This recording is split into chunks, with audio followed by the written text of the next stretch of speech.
Hello friends. So last శనివారం మా అపార్ట్మెంట్లో ఒక మెడిటేషన్ క్లాస్ జరిగింది. అందులో ఎమోషనల్ ఇంటెలిజెన్స్ అని నిఖిల్ సార్ ఆ, వచ్చి ఈ క్లాస్ తీసుకున్నారు. చాలా మంచి పాయింట్స్, ఎంతో విషయాలు ఎన్నో తెలిసాయి. సో ఆ క్లాస్ ఇంగ్లీష్ లో జరిగింది. మరి ఆ క్లాస్ తాలూకు జ్ఞానాన్ని ఇక్కడ తెలుగులో మీతో పంచుకుంటాను. సో టాపిక్ వచ్చేసి ఎమోషనల్ ఇంటెలిజెన్స్. మామూలుగా మనం చిన్నప్పుడు ఇంటెలిజెంట్ అని అంటుంటాం, ఒకరిని ఎవరినైనా వింటుంటాం, వీళ్ళు ఇంటెలిజెంట్ అబ్బా అని అంటుంటాం. అంటే ఇంటెలిజెంట్ అంటే ఎవరు? ఇంటెలిజెంట్ అంటే ఒక వ్యక్తి సరిగ్గా అర్థం చేసుకుంటున్నాడు, బాగా అర్థం చేసుకునే వ్యక్తిని మనం ఇంటెలిజెంట్ అంటాం. ఒక విషయం బాగా క్లాస్ స్టూడెంట్స్ వీళ్ళు ఇంటెలిజెంట్ అన్నామంటే అర్థం ఏంటి? అతను బాగా అర్థం చేసుకుంటున్నాడు క్లాస్ లో పాఠాలు. వీడు మొద్దు అంటే ఏంటి? వీడికి అర్థం కావట్లేదు. అలాగే ఎమోషనల్ ఇంటెలిజెన్స్ అంటే ఎవరైతే ఆ ఎమోషన్స్ ని తెలుసుకుని ఉంటారో, ఓకే నాకు ఈ భావోద్వేగం వచ్చింది, ఈ ఎమోషన్ వచ్చింది, కోపం వచ్చింది, బాధ వచ్చింది, దాన్ని ఎవరు వస్తోంది, నాకు ఎమోషన్ వస్తోంది అని గుర్తించగలరో, ఎవరైతే ఆ ఎమోషన్స్ ని ఎరుకతో ఎక్స్ప్రెస్ చేయగలరో, వచ్చిన భావోద్వేగాన్ని ఎరుకతో. మామూలుగా ఎమోషన్ వస్తే ఎలా ఉంటుంది పరిస్థితి అంటే, దాని గురించి అవగాహన ఉండదు, దాన్ని ఎరుకతో ఉపయోగించుకోము, దాన్ని ఎమోషనల్ ఇంటెలిజెన్స్ లేకపోవడం అంటారు. ఒక సామాన్య వ్యక్తికి, మనం రోడ్డు మీద గొడవ పడే వాళ్ళు చూస్తూ ఉంటాం. ఎక్కడైనా గొడవ పడే వాళ్ళు చూడండి, ఆ పరిస్థితి ఎందుకు వచ్చిందంటే వాళ్ళకి ఆ ఎమోషన్ వచ్చింది అని గుర్తించడం రాదు, ప్లస్ దాన్ని ఎలా వ్యక్తపరచాలి అనేది ఎరుక లేదు. సో ఏదైనా ఎమోషన్ వచ్చినప్పుడు దాన్ని గుర్తించే ఎరుక, దాన్ని వ్యక్తపరిచే ఎరుక ఉంటే ఆ వ్యక్తి ఎమోషనల్ గా ఇంటెలిజెంట్. అంటే కోపం వచ్చినప్పుడు, ఓ నాకు కోపం వస్తుంది, ఈ విషయంలో నాకు కోపం వస్తుంది, సరైన మాటలు మాట్లాడి దాన్ని వ్యక్తపరచాలి అనే అవగాహన ఉంది ఒక వ్యక్తికి అంటే వాళ్ళు ఎమోషనల్ గా ఇంటెలిజెంట్, భావోద్వేగ పరంగా ఇంటెలిజెంట్ అని. ఇది లేదు, భావోద్వేగాలు వస్తున్నాయి, దాన్ని ఎట్లా పడితే అట్లా కక్కేసి ఎదుటి వ్యక్తిపై కక్కేస్తున్నారు, ఎదుటి వ్యక్తికి బాధ కలిగిస్తున్నారు అంటే ఆ ఎమోషనల్ గా ఇంటెలిజెంట్ గా మనం లేము. స- సో అలాగే ఏదైనా భావోద్వేగాన్ని చాలా కాలం వరకు లాగుతూ ఉంటే మనం ఎమోషనల్ గా ఇంటెలిజెంట్ లేము.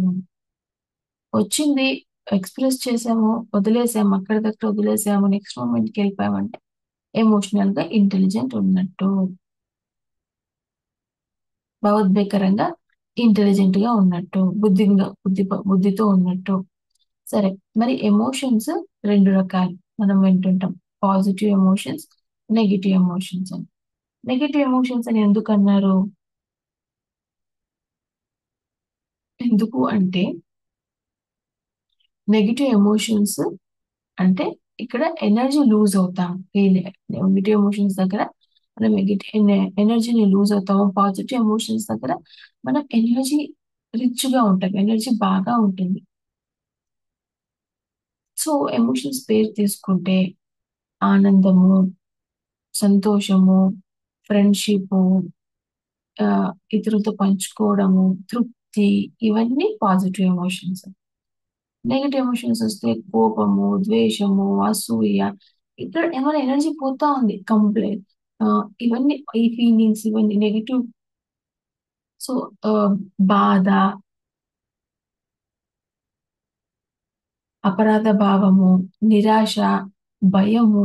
సో ఇక్కడంతా మన ఎనర్జీ తగ్గిపోతుంది, అందుకే ఇది నెగిటివ్ ఎమోషన్ కింద వస్తుంది అన్నమాట. సో ఎమోషన్ అంటే ఏంటి అంటే ఒక ఎనర్జీ, ఎనర్జీ ఇన్ మోషన్ అని చెప్తారు. అంటే మూమెంట్ లో ఉన్న ఎనర్జీని ఎమోషన్ అంటారు. సో ఇందాక అనుకున్నట్టు మనం ఎమోషనల్ గా ఇంటెలిజెంట్ ఉంటే మనము ఎక్కువసేపు ఎనర్జీని వృధా చేసుకోము, ప్రాపర్ ఎనర్జీ ఎక్స్చేంజ్ ఉంటుంది, సరిగ్గా కావాల్సింది చెప్తాము, పంచుకుంటాము. ఇప్పుడు ఇద్దరు వ్యక్తులు ఆర్గ్యూ చేసుకుంటున్నారు, ఫైటింగ్ చేసుకుంటున్నారు. హ్మ్. అందులో ఒక వ్యక్తి సారీ చెప్పాడనుకోండి. ఆర్గ్యూ చేసుకున్నారు, పక్కకెళ్లారు, వద్దు మాట్లాడకుండా ఉన్నారు. ఇంకొక వ్యక్తి ముందుకొచ్చి సారీ చెప్పాడనుకోండి. ఇందులో ఎవరు స్ట్రాంగరు? గట్టి గట్టిగా అరిచిన వ్యక్తి స్ట్రాంగరా? సారీ చెప్పిన వ్యక్తి స్ట్రాంగరా? ఎమోషనల్‌గా అంటే సారీ చెప్పిన వ్యక్తే స్ట్రాంగరు. ఎందుకంటే తనని తాను ఎమోషనల్‌గా కంట్రోల్ చేసుకొని, ఆ ఫైటింగ్‌ని హ్యాండిల్ చేయడానికి సారీ అని చెప్పాడు. అతను ఎమోషనల్‌గా స్ట్రాంగర్. అదే గట్టి గట్టిగా అరిచినవాడు మనం ఏమనుకుంటాం? ఎవరైతే గట్టిగా అరుస్తారో, భయపెడతారో వాళ్ళు స్ట్రాంగర్ అనుకుంటాం. కానీ గట్టిగా అరిచేవాడే వీకు. అతని దగ్గర ఎనర్జీ తక్కువగా ఉంటుంది. అందుకే అరిచి వేరే వాళ్ళ దగ్గర ఎనర్జీ లాక్కోవడానికి అలా గట్టి గట్టిగా అరుస్తూ ఉంటారు. అరిచేవాళ్ళు, భయపెట్టేవాళ్ళు స్ట్రాంగ్ కాదు. వాళ్ళు వీక్. ఎవరైతే కూల్‌గా, ప్రశాంతంగా ఓకే. సారీ అని చెప్పారో వాళ్ళు స్ట్రాంగ్. ఎమోషనల్‌గా స్ట్రాంగ్ అన్నమాట.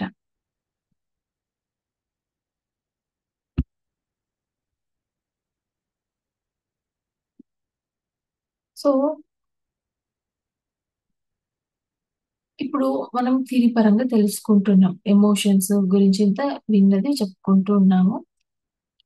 కానీ అది మనకి ఎప్పుడు ఆచరణలో వస్తుందంటే ధ్యానం చేస్తే సులభంగా మన భావోద్వేగాలనేవి మన కంట్రోల్‌లో ఉంటాయి.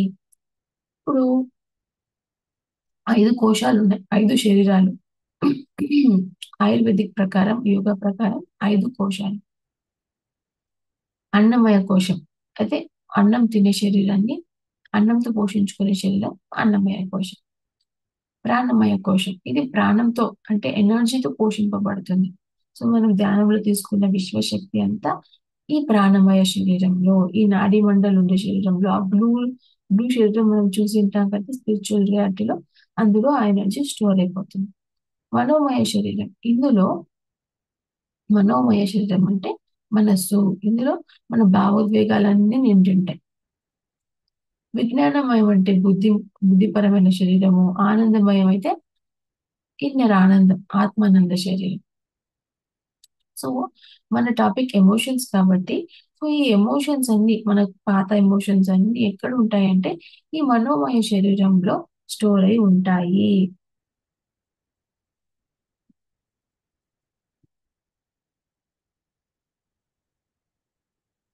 సో, అది బాగా స్టోరేజ్ చాలా రోజులు అన్నీ మనం నింపి పెట్టాము. ఆ ఎమోషన్ మనోమయ శరీరంలో. వాళ్ళన్నారు, వీళ్ళన్నారు, వీళ్ళిట్లంటారు, నాకట్లంటారు. అన్నీ పెట్టుకుని ఏమవుతుందంటే, ఆ మనోమయ శరీరం యొక్క ఆహ్, అదంతా అన్నమయ శరీరంపై పడుతుంది. సో, మన ఫస్ట్ శరీరాలు బయట చూసుకుంటే బయట ఉండేది ప్రాణమయ శరీరం. దాని లోపల అన్నమయ శరీరం. దాని లోపల మనోమయ శరీరం.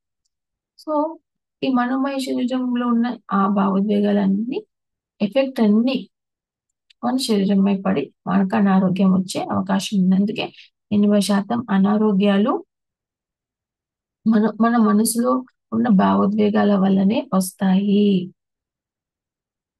సో, మరి ఆహ్, ఇందాక అనుకున్నట్టు నెగెటివ్ ఎమోషన్స్ అని అనుకున్నాం. నెగెటివ్ భావోద్వేగాలు అనుకున్నాం. కానీ ఏది కూడా నెగెటివ్ ఎమోషన్ కాదు. ఏది బ్యాడ్ కాదు. ప్రతి ఎమోషన్ వెనక ఒక అర్థం ఉంది. మెసేజ్ ఉంది. సో, ఈ సెషన్ యొక్క ముఖ్యం ఏంటంటే వచ్చే భావోద్వేగాల వెనక మెసేజ్ ఏంటి? ఒక భావోద్వేగం కోపం వచ్చింది. దాని వెనక మెసేజ్ ఏంటి? బాధేసింది. దాని వెనక మెసేజ్ ఏంటి?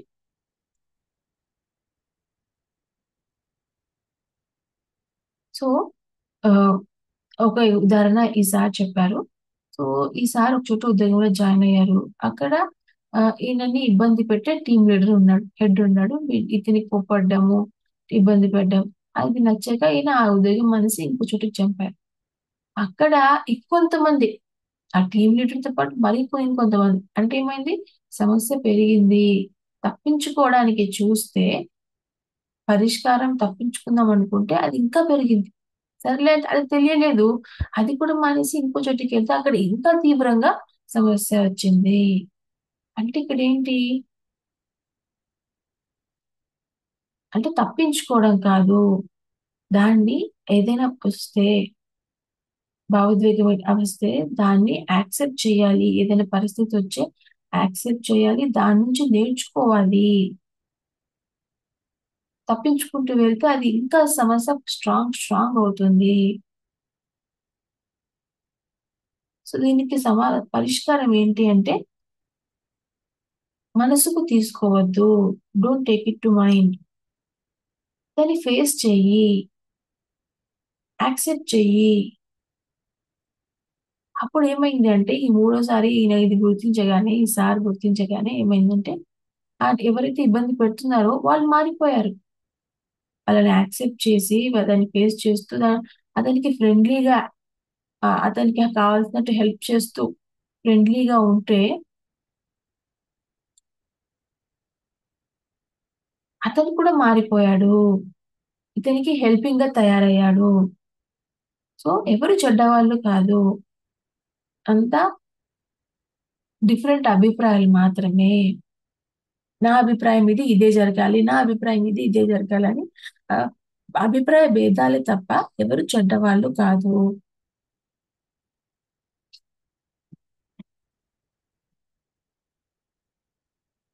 సో నెక్స్ట్, దానివల్ల ఏమైందంటే సిచ్యుయేషన్ మారిపోయింది. ఈయన పాఠం నేర్చుకుని క్లారిటీతో ముందుకెళ్ళగానే అది మారిపోయి అందరూ ఈయనకు అనుకూలంగా మారిపోయారు. సో ఇక్కడ పాయింట్ ఏమంటే, భావోద్వేగాల్ని కంట్రోల్ చేసుకోవడం అనేది కాదు, దాన్ని సరిగా ఉపయోగించుకోవాలి. నీరు బాగా ఫోర్స్‌గా వస్తా ఉంది. నది బాగా ఎక్కువ నీళ్ళొస్తున్నాయి. ఊర్లు కొట్టుకుపోతాయి. అంటే అప్పుడు ఏం చేస్తారు, గవర్నమెంట్ డ్యామ్ కట్టాలని ప్లాన్ చేస్తారు. నది నీళ్లు సరైన విధంగా ఉపయోగించడానికి డ్యామ్స్ అనేవి కడతారు. అలాగే మన ఎమోషన్స్ ని మనం సరిగా ఉపయోగించుకోవాలి. దాన్ని స- సరైన రైట్ వేలో తిప్పుకోవాలి. డ్యామ్లు కట్టాలి. సో ఈ రోజు మనం సారీ 5 భావోద్వేగాలు గురించి తెలుసుకుందాం. వాటి వెనక ఉన్న మెసేజ్ ఏంటి అని తెలుసుకుందాం. 5 ఎమోషన్స్. ఫస్ట్‌ది ఫియర్, భయం. సో ఇక్కడ ఈ ఫియర్ లోకి వెళ్లే ముందు, మెసేజ్ అనేది అందరికీ కామన్. కానీ పరిష్కారం అనేది వ్యక్తి వ్యక్తికి, పరిస్థితి పరిస్థితికి పై ఆధారపడి ఉంటుంది. సో ఒక ఇంటికి ఒక గెస్ట్ వచ్చాడు అనుకోండి, ఎంతసేపు వెళ్ళి ప్రెస్ చేస్తాడు, మనం తలుపు తీసేంత వరకు తలుపు కొడుతూనే ఉంటారు. కొట్టట్లేదా, సరే వెళ్తా, సరే తలుపు తీయట్లేదా, వెళ్ళిపోతారు. ఏమో ఏందో ఏందో రావట్లేదు, రేపు మళ్ళీ వద్దాము అని మళ్ళీ వచ్చి మళ్ళీ తలుపు కొడతారు. అలాగే మన భావోద్వేగాలు అన్నవి కూడా ఒక గెస్ట్ లాంటివి. అవి తలుపు కొడతాయి. మనం గుర్తించేంత వరకు తలుపు కొడతాయి. అదే గుర్తించి తలుపు తీసి ఏంటి ఆ విషయం మనం మాట్లాడితే అవి వెళ్ళిపోతాయి. అలాగే ఈ భావోద్వేగాలు కూడా ఒక కారణంతో వస్తాయి. అది గుర్తిస్తే అది వెళ్ళిపోతాయి. సో ఫస్ట్‌ది భయం. భయము అన్నది మనకి 2 మెసేజ్‌లు ఉంటాయి భయానికి. ఒక వ్యక్తికి భయం కలిగింది అంటే దాని వెనుక 2 మెసేజ్‌లు ఉండొచ్చు. ఈ రెండిట్లో ఏదైనా ఉండొచ్చు. సో ఇప్పుడు నిఖిల్ సార్ దీనికి చక్కటి ఎగ్జాంపుల్ ఏం చెప్పారంటే, ఆయన ఈ క్లాస్ చెప్పాలి. ఈ క్లాస్ చెప్పాలి అన్నప్పుడు ముందు రోజు ప్రిపేర్ అవ్వాలి. ప్రిపేర్ అవ్వలేదు. సినిమాలు చూసుకుంటూ కూర్చున్నారు. తర్వాత సడెన్‌గా భయమేసింది లోపల. అయ్యో! నేను ఈ క్లాస్ చెప్పాలి, ప్రిపేర్ అవ్వాలి అని. సో ఇక్కడ భయం ఏం చెప్తా ఉంది? ప్రిపేర్ అవ్వు, తయారవ్వు అని. రెడీగా ఉండు అని. అంటే భయము అక్కడ మెసేజ్ తీసుకొచ్చింది. రెడీగా ఉండు, రెడీ అవ్వు అని. అదే భయం కలగలేదంటే ఏమవుతుంది? ఇక్కడ క్లాస్ సరిగా చెప్పలేరు. కావాల్సిన పాయింట్స్ చెప్పలేరు. ఏదేదో పైకి చెప్పడము. ఆహ్, ఆయనకు తృప్తి ఉండదు. విన్న వాళ్ళకి తృప్తి ఉండదు. ఉపయోగకరంగా ఉండదు. సో, అక్కడ భయం మెసేజ్ ఏంటి? తయారవ్వు, రెడీ అవ్వు క్లాస్‌కు చెప్పడానికి. అదొకటి ఇక్కడ మెసేజ్. ఇంకొక మెసేజ్ ఏమంటే, మన దృష్టి మార్చుకో. ఏదైనా విషయం పట్ల మనకు భయం కలిగింది. మన దృష్టి మార్చుకో. సో, మనలో చాలా భయాలుంటాయి. హైట్ అంటే భయము, ఏదైనా కొత్తది ప్రయత్నించాలంటే భయము, దేంట్లో అయినా ఆహ్, వెహికల్స్ నడపాలంటే భయము.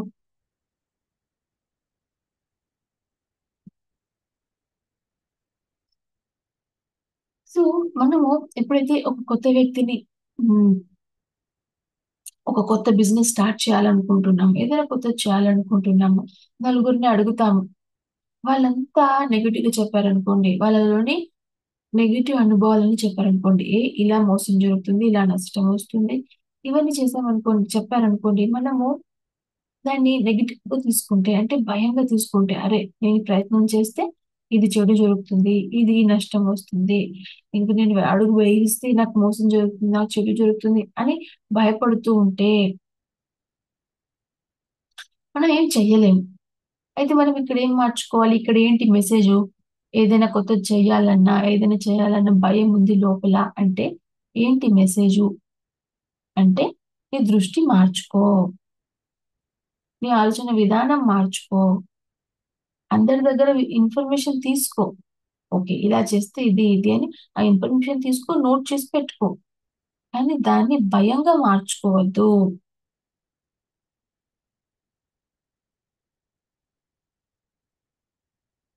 అలాగే భయం పోవాలంటే దానికి మంచి మార్గం కూడా నేర్చుకోవడం. నేర్చుకోవడం వలన మనం భయాన్ని అధిగమిస్తాం. ఇప్పుడు సైకిల్ ఉంది. నాకు సైకిల్ నడపాలంటే భయము. అది నేర్చుకుంటూ ఉంటే ఎంత ప్రాక్టీస్ చేస్తూ ఉంటే అంత తక్కువ భయమైపోతుంది. సో, నేర్చుకోవడం వల్ల, ప్రాక్టీస్ చేయడం వల్ల భయాన్ని అధిగమించొచ్చు. ఇంకోటి ఊహించుకోవడం వల్ల. ఇప్పుడు ఒకరికి స్టేజ్ మీద మాట్లాడాలంటే భయం. అలాంటి వ్యక్తి ఏం చేయొచ్చు? నేను నలుగురు ముందు మాట్లాడుతున్నా, 40 మంది ముందు మాట్లాడుతున్నా అని ఊహించుకుని మాట్లాడడం ప్రాక్టీస్ చేయొచ్చు.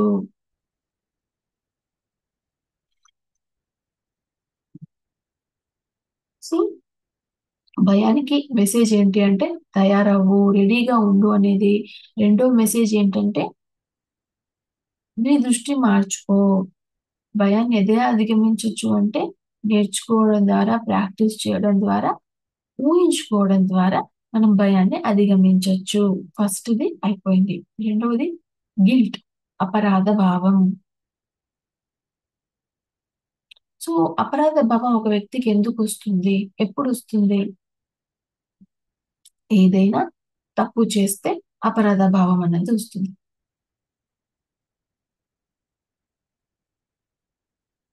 సో, ఇక్కడ మరి మెసేజ్ ఏంటి అంటే ఆ తప్పు ద్వారా నేర్చుకోవడం. Message is learn from mistake. తప్పు చేసినప్పుడు అపరాధ భావం వస్తుంది. కానీ అక్కడ మెసేజ్ ఏంటి అపరాధ భావం వచ్చింది ఒక వ్యక్తిలో అంటే, ఆ తప్పు చేసిన దాంట్లోంచి నేర్చుకో. కానీ సరే మామూలుగా ఒక వ్యక్తి ఈ అవగాహన లేని వ్యక్తి ఏం చేస్తారంటే, ఆ అపరాధ భావం జీవితాంతం మోస్తూ ఉంటారు.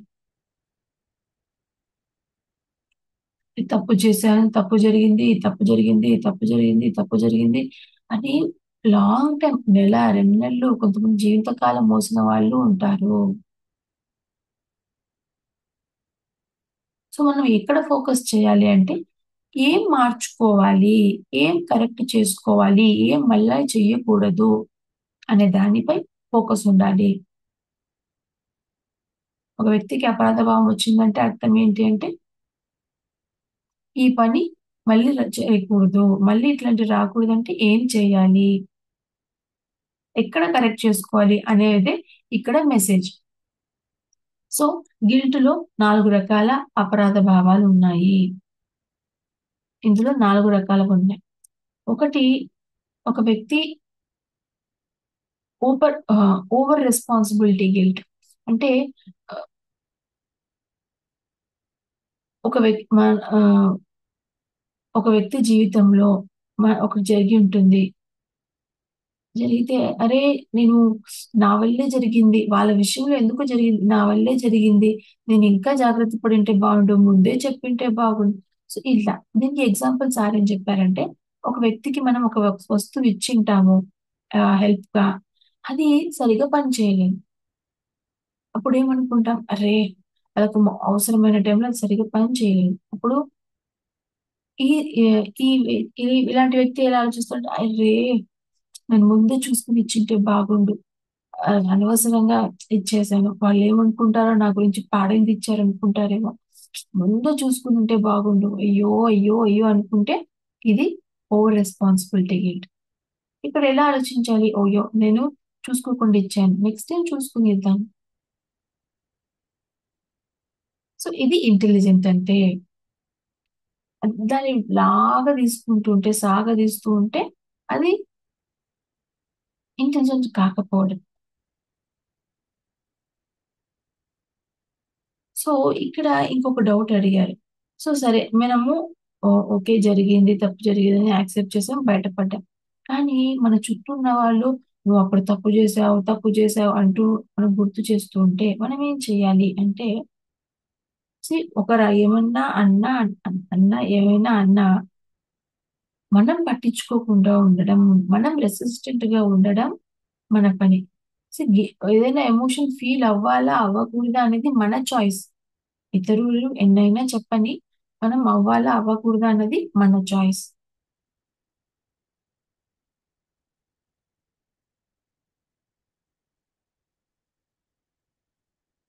సో, నెక్స్ట్ ఫస్ట్ గిల్ట్‌లో 4 రకాలనుకున్నాం. ఒకటి ఇతరుల విషయంలో జరిగిన అవన్నీ అయ్యో! నేను చూసుకునుంటే బాగుండు అని తీవ్రంగా ఫీల్ అవ్వేదాన్ని. Over responsibility guilt. తర్వాత రెండవది సేయింగ్ నో. నో చెప్పడానికి చాలా గిల్ట్ ఫీల్ అవుతారు. రెండో రకం. మనకు చాలా ముఖ్యమైన పనుంటుంది. ఇతరులొచ్చి వాళ్ళ పని మనకు చెప్తారు ఇంకొక పని.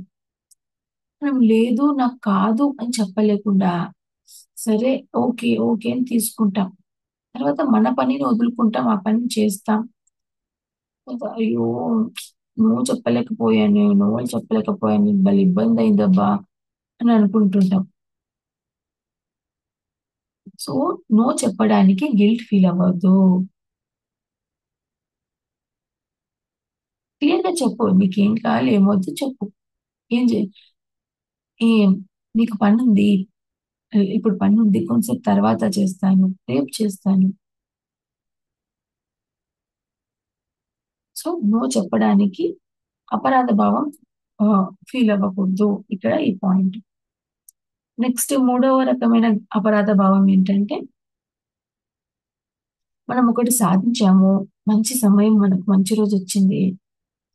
మనం సెలబ్రేట్ చేసుకోవాలి. మనకు ఇష్టమై మన దగ్గరి వాళ్ళకు కొంచెం నష్టం జరిగింది.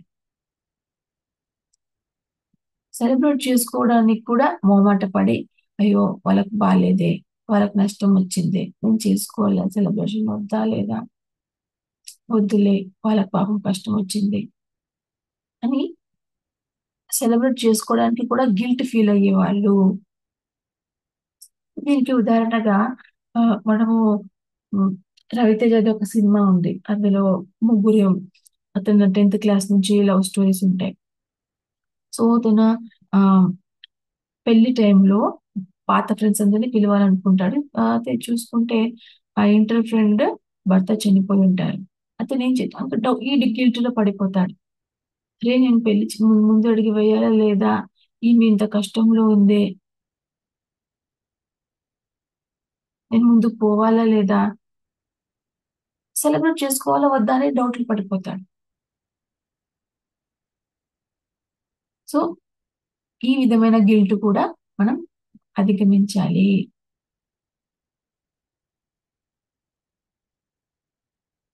పక్కోడు కష్టంలో ఉన్నాడు కదా! అని మనం సెలబ్రేట్ ఆహ్, మనం ఆ లోపల నుంచి కూడా ఆనందం ఫీల్ అవ్వం.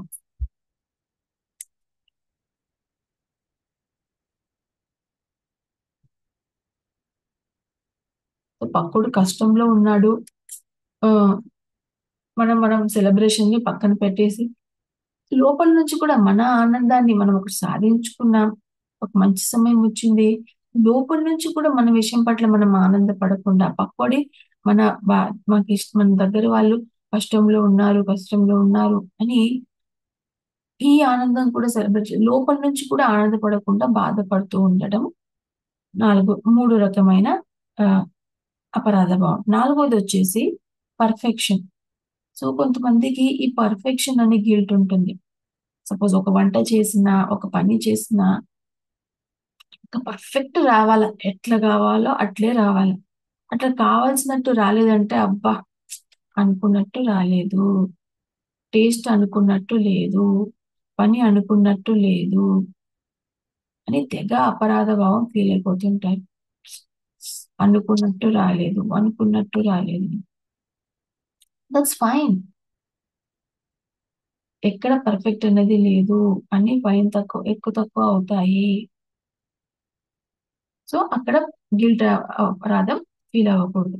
సో, గిల్ట్ అంటే అపరాధ భావం ఇక్కడ మెసేజ్ ఏమంటే నేర్చుకో. నువ్వు చేసిన తప్పు నుంచి నేర్చుకో. లెసన్ తీసుకో. కానీ తప్పు జరిగింది అని తీవ్రంగా ఫీల్ అవుతూ ఉండొచ్చు. ఇది రెండవది. మూడవది బాధ. ఎప్పుడు బాధ కలుగుతుంది? ఎప్పుడైతే మనం ఒకరి నుంచి, ఒక పరిస్థితి నుంచి ఒకటి ఆశిస్తామో, అది జరగకపోతే మనకు బాధ అన్నది కలుగుతుంది.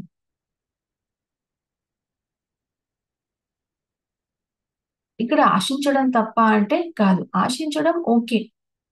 కానీ రాంగ్ వ్యక్తి దగ్గర, రాంగ్ పరిస్థితిలో మనం ఆశించడం మనల్ని బాధ కలిగిస్తుంది.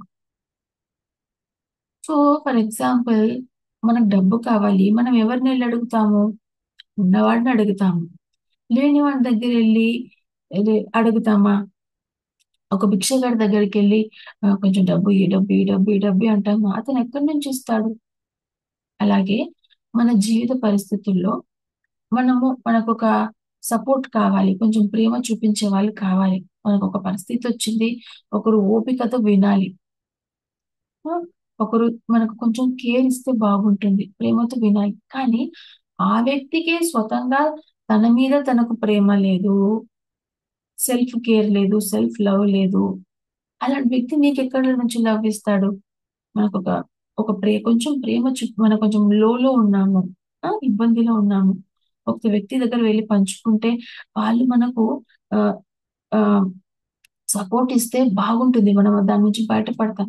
కానీ ఏ వ్యక్తి దగ్గరికెళ్ళాము? రాంగ్ వ్యక్తి దగ్గరికెళ్ళి ఎవడికైతే అతని మీదనే అతనికి డౌట్ ఉంది. అతను మనలాగే స్థితిలోనే ఉన్నాడు. అతని దగ్గరికెళ్ళి మనం కక్కుకుంటే అతను మన బాధని తగ్గించలేడు. అతను మరి మన బాధని ఇంకా పెంచుతాడు. అతను మరింత నెగెటివ్‌గా మాట్లాడొచ్చు. సో, ఇక్కడేమి మనకు బాధ ఎక్కడి నుంచొస్తోంది? రాంగ్ వ్యక్తి దగ్గరికెళ్ళి మనం అడుగుతున్నాము. రాంగ్ వ్యక్తి దగ్గరికెళ్ళి ఎక్స్‌పెక్ట్ చేస్తున్నాము. సో, అది మనకు బాధనిస్తుంది. సపోజు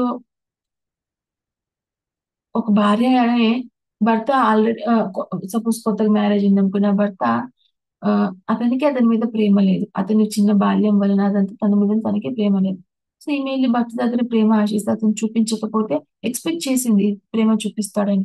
అతను చూయించలేదు.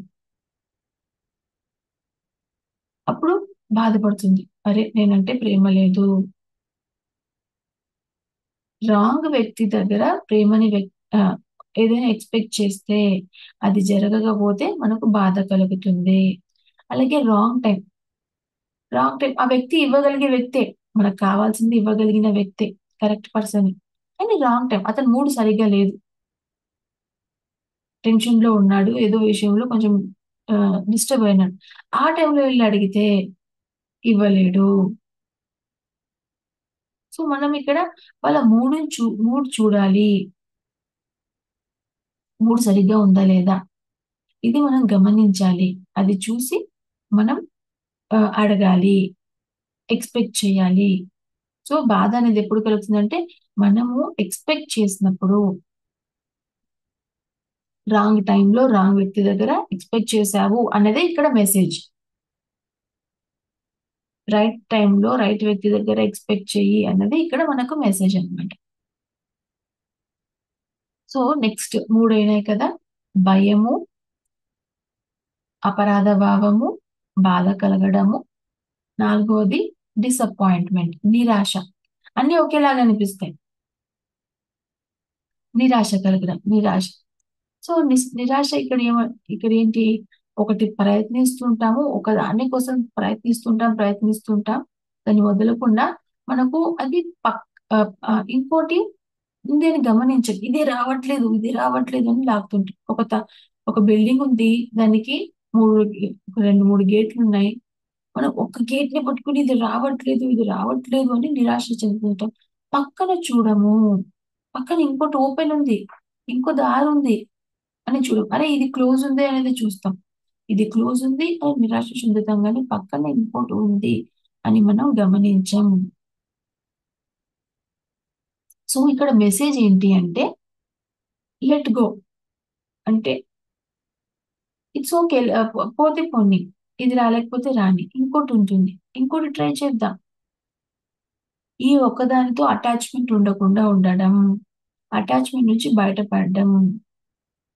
ఓకే. ఇది నాకు రావాల్సింది కాదేమో! ఇంకోటేమో అని ట్రై చేయడం. ఒక్కసారి ప్రయత్నం చేసి ఇది నాది కాదులే, ఇది నాకు సంబంధించింది కాదులే అని వదలడం కాదు. ఎన్నో సార్లు ప్రయత్నం చేసినా అది రాలేదు. ఒక 4 సార్లు, 4 సంవత్సరాలు ప్రయత్నం చేసినా అది రాలేదు అంటే యెస్. అప్పుడు ఓకే. ఇది నాకు సంబంధించింది కాదు అని మనం వదిలేయొచ్చు. సో, ఈ నిఖిల్ సారు ఆయన అనుభవం చెప్పారు. 4 సంవత్సరాలు ఆయన గవర్నమెంట్ జాబ్ కోసం ఎగ్జామ్‌లు రాయడం, 4 లెవెల్ వరకు వెళ్ళడం, పై వరకెళ్ళడం, ఫెయిల్ అవ్వడం. 4 సంవత్సరాలు ప్రయత్నం చేసి ఫైనల్‌గా ఎన్నో డిసప్పాయింట్‌మెంట్ ఆయనకే. చేసి తర్వాత తెలుసుకున్నారు. ఓకే. ఇది నాది కాదు. నేను సాధించాల్సింది కాదు. సో, డిసప్పాయింట్‌మెంట్ నుంచి ఎట్లా బయటపడాలంటే తెలుసుకోవడం. నేను సాధించాల్సిందా? కాదా?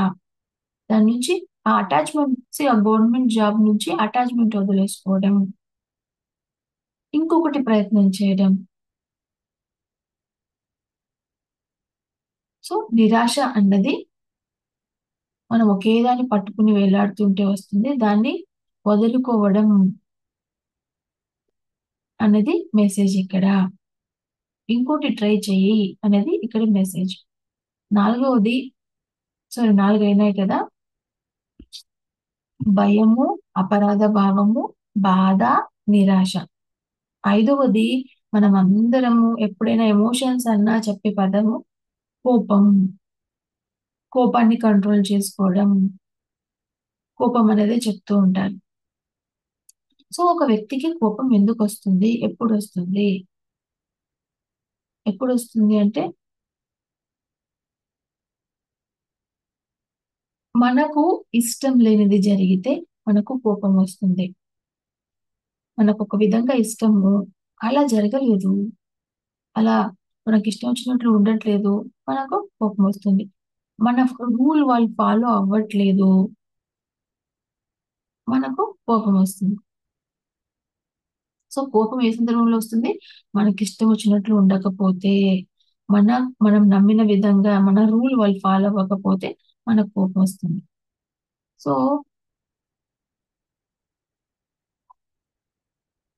ఇంకా షార్ట్ టెంపర్ మనం వాళ్ళని చూస్తుంటాం. షార్ట్ టెంపర్ కూడా ఇందులో వస్తుందా అంటే, సో, ఆ కోపాన్ని మేనేజ్ చేసుకోలేకపోతే అది షార్ట్ టెంపర్‌గా మారిపోతుంది. అంటే సడెన్‌గా కోపం వచ్చేయడం, తీవ్రంగా కోపం వచ్చేయడం.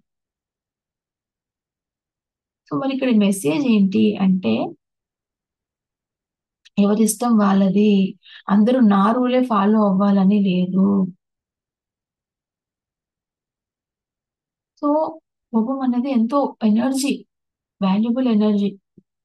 సో, ప్రతిసారి కోపం చూడండి. ఆ సార్ కోపానికి భయపడి ఎంతమంది మాట మీద ధ్యాసతో ఉంటారు సార్ దగ్గరగా. ఎంత ఎరుకతో ఉంటారు. ఎంత రైట్‌గా చేస్తాము.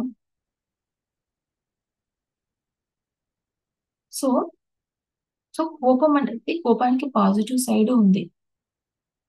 బట్ ఇక్కడ కోపం లైక్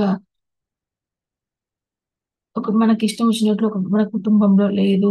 మన రూల్ వాళ్ళు ఫాలో అవ్వట్లేదు. దీన్ని ఎట్లా ఎక్స్‌ప్రెస్ చేయాలి? సపోజ్ మనకొక ఇష్టమైన వస్తువు ఉంది. దాన్ని మనం ఎంతో ఇష్టంగా చూసుకుంటున్నాం. ఇంటికి ఒక గెస్ట్ వచ్చారు. ఆ వస్తువు పైన చెత్త అంతా పెడుతున్నారు. ఒక టేబుల్ మీద ఒక ఫోటో పెట్టుకున్నాము. ఆ ఫోటో మీద వాళ్ళు అంత చెత్త అంతా పెడుతున్నారు. బాటిల్ పెట్టడం, నీళ్ళ సీసా పెట్టడం. మనము ఒకవేళ ఇంటెలిజెంట్ అయ్యుంటే ఎలా హ్యాండిల్ చేస్తాం? అది నాకిష్టమైన ఫోటో దాని మీద పెట్టొద్దు అంటాం. కానీ మామూలుగా వ్యక్తి మొహమాట పడి చెప్పకుండా ఆ కోపాన్ని అణిచివేసుకొని చూస్తూ ఉంటాడు. వాడు ఏమేమి చేస్తున్నాడో చూస్తూ ఉంటాడు. దాని మీద ఇంకోటి ఏదేదో పెట్టేస్తూ ఉంటే అదంతా గలీజయిపోతుంటే అప్పుడు కోపాన్ని కక్కేయడం. నీకు బుద్ధి లేదా? దాని మీద అట్లంతా పెట్టేస్తున్నావు. మనకి ఇష్టమైన లాగా వాళ్ళు ఉండట్లేదు అంటే, మనం అరిచేస్తున్నాం. అదే దీనికి పరిష్కారం ఏంటి అంటే, ముందే చెప్పేస్తే స్టార్టింగ్‌లోనే అది నాకిష్టమైన ఫోటో దాని మీద ఏం పెట్టొద్దు. నాకిష్టమైన పోస్ట్‌లు దాని మీద ఏం పెట్టొద్దు. అంటే అయిపోతుంది స్టార్టింగ్‌లోనే. సో, కోపానికి పరిష్కారం ఏంటంటే, సరైన విధంగా దాన్ని వ్యక్తపరచడం.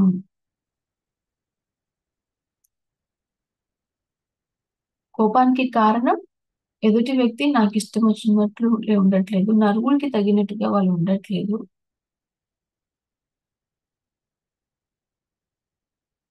దాని పరిష్కారం మనం చక్కగా ముందే స్టార్టింగ్‌లోనే సింపుల్‌గా చెప్పేయడం. సో, ఇక్కడ మెడిటేషన్ ఎట్లా ఉపయోగపడుతుందంటే, మెడిటేషన్ ఈ ఎమోషన్స్ అర్థం చేసుకునే టైంని పెంచుతుంది. వెంటనే కక్కేయకుండా అది అర్థం చేసుకునే టైంని ఇక్కడ పెరుగుతుంది. ఫాస్ట్‌గా రియాక్ట్ అయిపోము. కొంచెం నెమ్మదిగా ఆలోచించి మనం రియాక్ట్ అవుతాము. సో, ఎమోషన్స్‌ని మనం ఒక డ్రామాలాగా వాడుకోవాలి. మనకొక పరిస్థితిలో ఒక ఎమోషన్ వచ్చింది. స్టేజ్ మీదకి వెళ్ళాలి. ఒక స్టేజ్ మీద నటులుంటారు. సినిమాలో నటులుంటారు. మనం ఎంత పెద్ద విలన్స్ లాగా చూస్తుంటాం. హీరో విలన్స్‌ని. విలన్ ఎంత చెడ్డవాడబ్బా!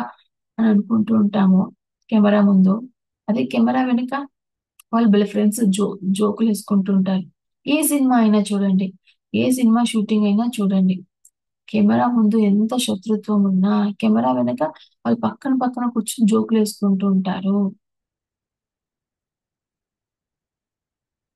అలాగే ఎమోషన్స్ అనే డ్రామాని ఒక స్టేజ్ మీద మనం వ్యక్తపరచాలి.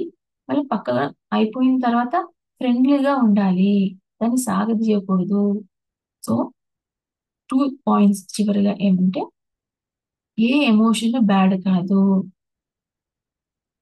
అలాగే రెండో పాయింట్ ఏమంటే, మనం ఆ ఎమోషన్ ఫీల్ అవ్వాలా? వద్దా? అన్నది మన చాయిస్. మూడోది కమ్యూనికేట్ చేయాలి. ప్రాపర్‌గా వ్యక్తపరచాలి. సో, ఇది నేను మరి శనివారం మీ కన్సల్ ద్వారా తెలుసుకున్న జ్ఞానం.